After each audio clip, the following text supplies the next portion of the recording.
दोस्तों, हिंदू पौराणिक कथाओं में ऐसे बहुत सी कथाएं हमको पता नहीं हैं, लेकिन एक कथा ऐसी भी है जो महाभारत काल से जुड़ी हुई है।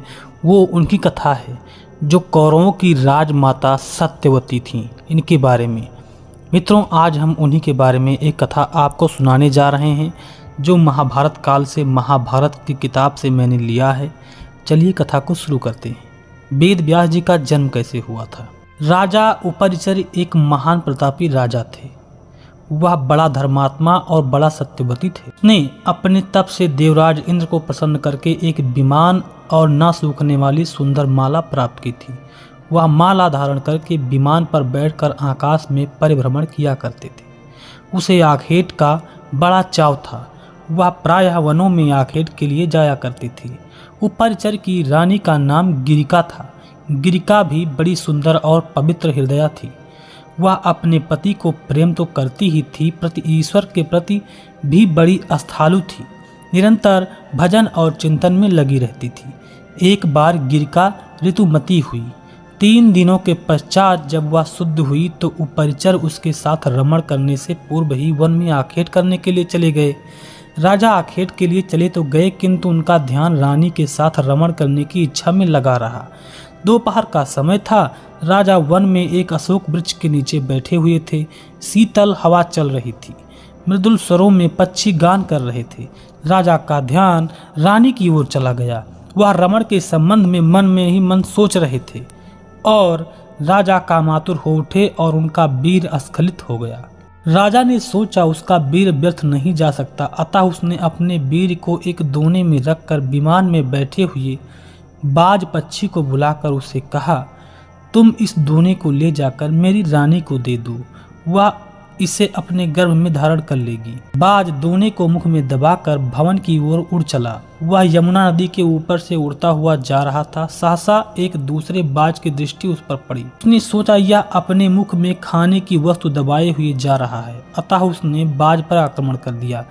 दोनों बाजों में घमासान युद्ध करने लगा और परिणाम यह हुआ कि बाज के मुख से दोना छूटकर यमुना के नदी में गिर गया।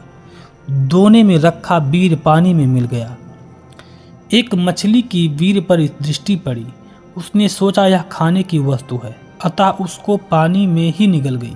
फलतः मछली गर्भवती हो गई। दासराज नाम का मल्लाह को वह मछली शिकार में मिली। जब उसने मछली के पेट को बीचों बीच से काटा तो उसके पेट से एक बालक और एक बालिका निकली।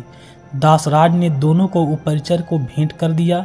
उपरिचर ने बालक को तो अपने पास रख लिया, पर बालिका को दासराज को सौंप दिया। दासराज उस बालिका को अपने घर ले जाकर उसका पालन पोषण करने लगा। दासराज ने बालिका का नाम सत्यवती रखा। वह मछली के पेट से उत्पन्न हुई थी, इसलिए उसके शरीर से मछली की गंध निकलती रहती थी, अतः लोग उसे मत्स्यगंधा भी कहा करते थे। मत्स्यगंधा धीरे धीरे बड़ी हुई। वह बड़ी रूपवती थी। वह रात्रियों को अपनी नाव पर बैठकर इस पार से उस पार तक पहुंचाया करती थी। एक दिन दोपहर के समय में महर्षि पाराशर वहां जा पहुंचे। वे मत्स्यगंधा को देखकर उस पर काम मुग्ध हो गए, क्योंकि इस पर स्वयं भगवान विष्णु की इच्छा थी, क्योंकि उनको एक ऐसे पुत्र को जन्म देने वाले थे जो वेदों के 4 भाग बनाने वाले थे। क्योंकि प्राचीन काल में वेद इतना कठिन था कि लोग उसको पढ़ नहीं सकते थे और पढ़कर उसका अर्थ नहीं निकाल पाते थे। इसलिए भगवान विष्णु की माया हुई और उन्होंने सोचा कि एक बालक को यहाँ पर अवतार के रूप में अपने ही अंश से पैदा करने के लिए उन्होंने मत्स्यगंधा को चुना। और उन्होंने जब पाराशर ऋषि ने मत्स्यगंधा को देखा तो उन्होंने उससे कहा, सुंदरी, तुम्हें अपूर्व सुख मिलेगा, मैं तुम्हारे साथ रमण करना चाहता हूँ। मत्स्यगंधा ने उत्तर दिया, हे महर्षि, आप यहाँ कैसी बातें कर रहे हैं? दोपहर का समय है, आसपास लोग बैठे हुए हैं, मैं आपके साथ कैसे रमण कर सकती हूँ?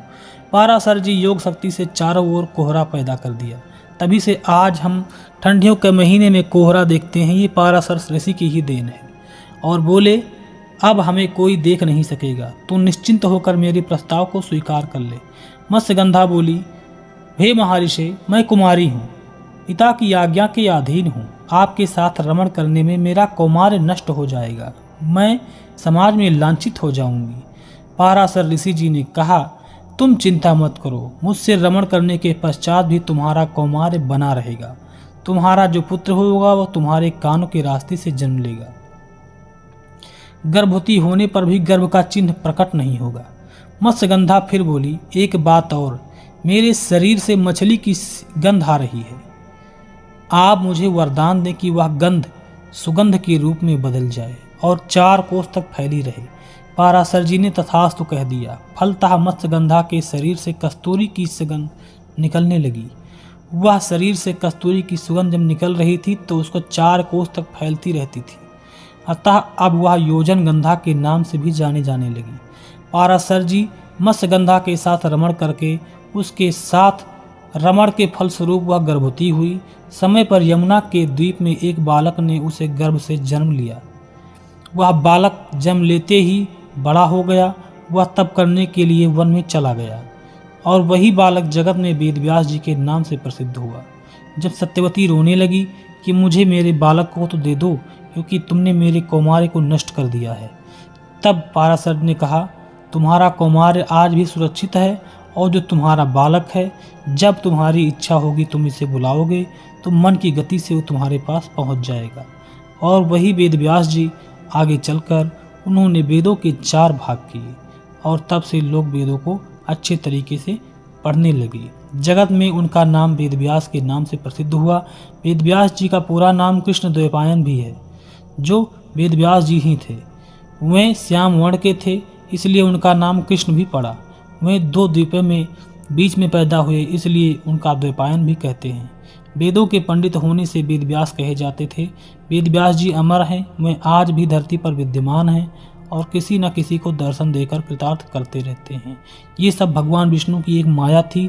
ऐसे भक्तवत्सल भगवान विष्णु को मेरा उनके चरणों में बारंबार प्रणाम है, प्रणाम है, प्रणाम है।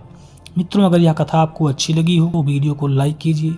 चैनल को पहली बार देख रहे हैं तो चैनल को सब्सक्राइब करके घंटी के निशान को दबा दें, ताकि आगे आने वाले वीडियो को जब मैं बनाऊं तो उसका नोटिफिकेशन आपके इसी मोबाइल स्क्रीन पर सबसे पहले दिखाई दे और आप हमारे आने वाले वीडियो को फिर से देख सकें, क्योंकि मैं ऐसे ही ज्ञानवर्धक कथाओं को अपने इस चैनल पर बनाता रहता हूं और उसको पूरे प्रमाण के साथ उसका पन्ना भी लगा देता हूं, जिससे आप लोग पढ़कर उसका प्रमाण भी पा जाएं।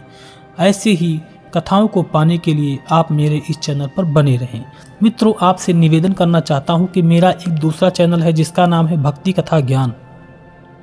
उस चैनल को भी आप सब्सक्राइब करके अपना प्यार प्रदान करें। मित्रों, अब लेते हैं विदा, मिलेंगे नए कथा के साथ। तब तक के लिए जय श्री कृष्ण, जय हिंद, जय भारत।